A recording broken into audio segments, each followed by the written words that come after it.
This is Trent Shelton, president of Rehab Time. You're watching Soundbooth Television.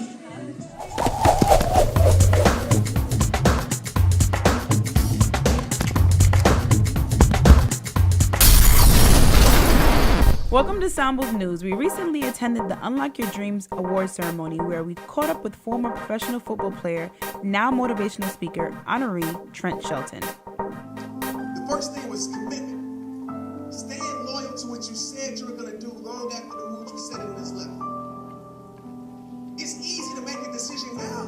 While you hype, while your energy is flowing, but who are you next month? Who are you next year? Are you going to still take things from these awesome speakers that came up to you that are living their dreams, living their vision, and apply it to your life? Are you going to be committed? So I challenge you to do something you don't like. I don't like getting up early. So sometimes I go on the street of waking up an hour early to work on my goals and vision because so many people say, I don't have enough time. How you doing today? Good, doing good, Janelle. It's a pleasure to actually be out here, interview with you not too long ago on the radio, so it's a pleasure to be able to do this in person. I appreciate that he actually remembers because I know he has a lot going on. I appreciate that. So tell us about Rehab first. Yeah, Rehab, it stands for Renewing Every Heart and Body. And a lot of people, when you hear that name, you might think drug addiction or alcohol addiction. I mean, it's for anything, but it came from an athletic standpoint with me, being hurt. So you put a strength back into a weakness. So I just want to take that to real life because we all have something that we can better, something that we can strengthen. And we want to do that mind, body, and soul. You know, we want to hit all three aspects of life.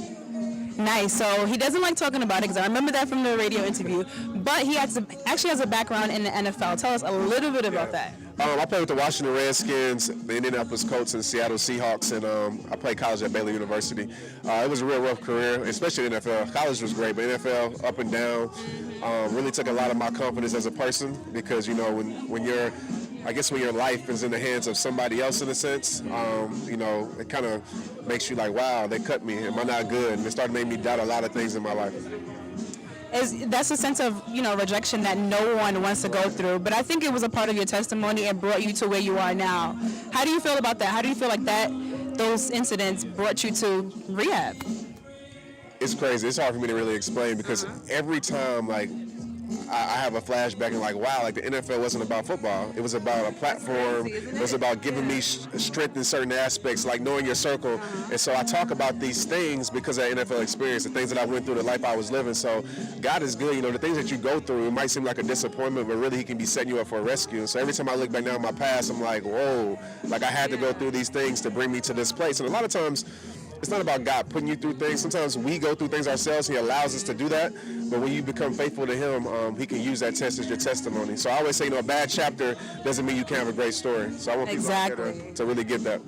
I hope you guys are listening to that. Okay, so now he's coming from the NFL, leaving the NFL because it didn't work out. But God made it that, you know, he has a book. He has what, 4 books? 4 books. 4 books. He has an organization called Rehab and then Prehab. So let's talk about the books, the 4 books. We got the first one we wrote, me and Baylor Barr, that's my co-author. He's a person that was right there when Rehab Time started, person that played with me in college football. And said, hey, man, I'm with you, whatever you want to do. So the first book is called Breaking Your Own Heart. That grabs the attention of a lot of people because, you know, sometimes it's like, I don't break my own heart, but really we do. You know, if you just tell yourself it's my fault, even when it's not, it gives you a sense of responsibility. You can change that situation and take the power out of that situation's hands. So that's a really good book. You're Perfect for the Heart That's Meant to Love You. It's another book, and it's basically just telling people to embrace your flaws. So we live in such a society these days with social media and everything where a lot of bullying is going on. Even adults don't realize that. We go through bullying, it's just called hating. You know, it's a graduated term. Wow, I didn't think about it like that. We really do. And so it's just about accepting yourself. Look in the mirror and say, you know what, God made me this way. I'm perfect for the heart that's meant to love me. See My Heart, Not My Past is our big book. It was built off of Rehab Time, that statement. A lot of people don't even know the word Rehab Time, but they know See My Heart, Not My Past. And that's just daily growth, making your todays better than yesterday's and having faith that your tomorrows will be better than your todays. And that's personally like a book that really touches my heart. We actually wrote it. It's a 200-page book. It's something-page book. We wrote it in 1 week. What? 1 week. A lot of people don't realize that. Like a lot of the books that we write, it doesn't take us more than 14 days to write. We just write it from the heart, and we just go with that and just put it out there. And the last book is Know Your Circle, which a lot of people identify with. I'm pretty sure a lot of friendships ended over that, but I don't do that to end friendships. I do that to basically look at yourself first and look at the people around you. Make sure they're the people that's going to push you forward, that's going to give you truth and honesty. It's going to make you uncomfortable, honest. And that's what my team does. They make me uncomfortable. They challenge me to be better. And so the people you're around should do that for your life. And so you have rehab and then you have prehab. Why was it important to have prehab? And tell us what prehab is. Prehab is to prevent you from going through rehab. So It's a what? To prevent you from going through rehab. So with the kids, so we don't have to put them through rehab, and we can do prevention. I think a lot of times, you know, we look at this generation with the younger people, as I'm saying. I mean, I'm 29, so I guess I'm still young. That's my age too, so yes, I'm young. The teenagers, should I say, and we want to point our fingers at them, but the question is, who's teaching them? You know, like we're the people that are teaching them, so we want to give them the experience before the experience. I mean, just like our parents did, people talk to us, but I really want to give them with honesty and truth, because I mean, if we would listen to our parents, a lot of times we would have put that hand on the stove that our parents said was hot. But a lot of times in life we do that. So I want to be honest with the kids and show them, hey man, this is what I went through, this is what I still go through, and like open up to them and let them read me like a book. And I encourage everybody to do it, because that's how you're going to reach the youth these days, because they're so blinded by everything else. They need truth, because a lot of times we look at people and we're like, well, you never went through this, like our parents. You just a grown up. You weren't a teenager, but we don't realize they went through the same things, you know. Or maybe even worse. It may be even worse, exactly. So I just want to encourage the teachers of the world, us, to share your experiences, open up. And I mean, that's how rehab time was built, honestly, off of mistakes, my mistakes. And that's what I do today. I tell people, hey, this is what I did wrong, a few things I did right, but I really want you to learn. That's why I do things, so you can learn and apply it to your life. Okay, and so how old do you have to be in prehab?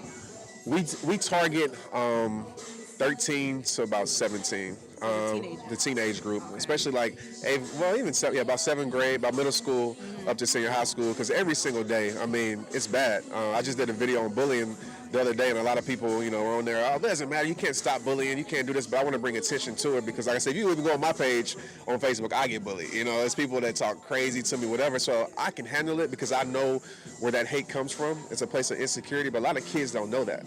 So these days, anybody can write on their comments and say, you're ugly, this or that. So I get comments every single day, or messages in my inbox where a kid wants to kill themselves every single day. Every single day? Every single day. Dang. And they can't deal with it because, you know, either this relationship or the people at their school doesn't like them and things like that. So I want to let them know that you're awesome. It's just the people that maybe admire what you do or like what you're doing, or you're different. And what you realize when you get older, being different is a good thing, not a bad thing, because you stand out. So that's what we try to preach to them, to give that security within themselves. So when they get this hate, they can realize that it's from a place actually of love, but they don't know how to portray it to you. And people die every day, unfortunately, from bullying. You know, kids, they die. They literally kill themselves. It's a serious problem, and I think the term has become watered down just because of us bullying. Just beat them up, you know, whatever. That doesn't help it. Like I tell adults, look at it as hating. Okay, I know that's a term that we use a lot. So look at it as hating on another person for no reason at all, just because they're different. And what's different? You know, we all view the world in different ways. You know, so your definition of different might not be somebody else's definition. So have that compassion to see in somebody else that what you see in yourself. That's awesome. Okay, so you have prehab, you have rehab, you have the books. Is there anything that we need to know about you and what you're doing in your ministry organization? Next year is going to be a big year for us because we're going to be traveling, doing conferences. We're going to hit 3 cities. We haven't decided, but New York is definitely a possibility. I was about to say, you better come back here. I know you're from Dallas, right? Dallas. New York is actually one of our bigger demographics. New York, Atlanta, Phoenix, and Dallas. So we're definitely trying to at least 2, maybe 3 conferences next year. And we want to bridge that gap because with rehab time, I always say we're the bridge to change. We try to bridge the secular and the sacred. Like we want to let people know that I wouldn't even come to church or wouldn't even try to better themselves. Like, hey, you can be yourself, you can be cool. And we want to lead people over to the other side. So it'll be definitely a mixture of a lot of things, different talents and things like that. That's awesome, and you really are you guys really are a bridge, because I know for me, my brother, I actually found out about you on Facebook because of my brother, and my brother, he doesn't want to do anything about Christ, as of right now. So that being said, he's listening to what you say on Facebook, he's reading and he's watching, so that's how I found out about you, through someone who doesn't really care much about Christ. So that's amazing. So I thank you for what you're doing and what you're going to do.